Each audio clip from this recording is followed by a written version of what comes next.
এবার আসো নিচের কোনটি অমূলক সংখ্যা। আবারও নিচের কোনটি অমূলক সংখ্যা। আরেকটি কথা এখানে বলে রাখি, সসীম আবৃত দশমিক ভগ্নাংশ ও অসীম অনাবৃত আবৃত দশমিক ভগ্নাংশ সকল ভগ্নাংশগুলি তোমার হচ্ছে মূলক সংখ্যা। সকল ভগ্নাংশগুলি কি সসীম আবৃত এবং সসীম অনাবৃত, এরা সবাই মূলক সংখ্যা। এখানে দেখো 0.53 পৌনঃফনিক 5 পৌনঃফনিক 3 পৌনঃফনিক, তার মানে এটা কি সসীম, যেহেতু ডট ডট নাই এটা সসীম।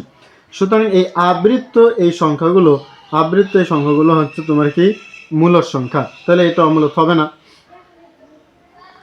আবার এখানে দেখো কোনটি অমূলক সংখ্যা 0.80, এই অপশনটা আমাদের একটু ভুল আছে, আমি দুঃখিত, এই অপশন আমাদের একটু ভুল আছে, হয়তো আমি ভুল উঠিয়েছি। এরপরে আসো গণনা √8 এবং √9। তো √8 কিন্তু পূর্ণবর্গ নয়, যেহেতু এটা পূর্ণবর্গ সংখ্যা নয় এবং এটাকে বর্গমূল করা হয়েছে, তাই এইটা একটা অমূলক সংখ্যা।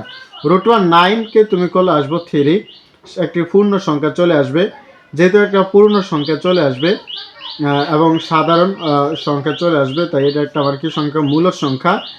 আর √8 যেহেতু পূর্ণবর্গ নয় তাই এবং বর্গমূল করা হয়েছে, তাই এটা কি একটি অমূলক সংখ্যা। আশা করি বুঝতে পেরেছি, এই অপশনটা মনে হয় ভুল ঘটেছে, দুঃখিত। নিচের কোনটি মূলক সংখ্যা। এবার আসো নিচের কোনটি মূলক সংখ্যা। তাহলে বলো এই যে √5, এই √5 এটা কিন্তু মৌলিক সংখ্যা, যেহেতু √5কে √1 করা হয়েছে মৌলিক সংখ্যাকে, তাই এটা অমূলক সংখ্যা। এখানে একই অবস্থা, এটা অমূলক সংখ্যা। √7 কিন্তু মৌলিক, 7টা কিন্তু মৌলিক সংখ্যা, যেহেতু এটাকে বর্গমূল করা হয়েছে, তাই এটা অমূলক সংখ্যা।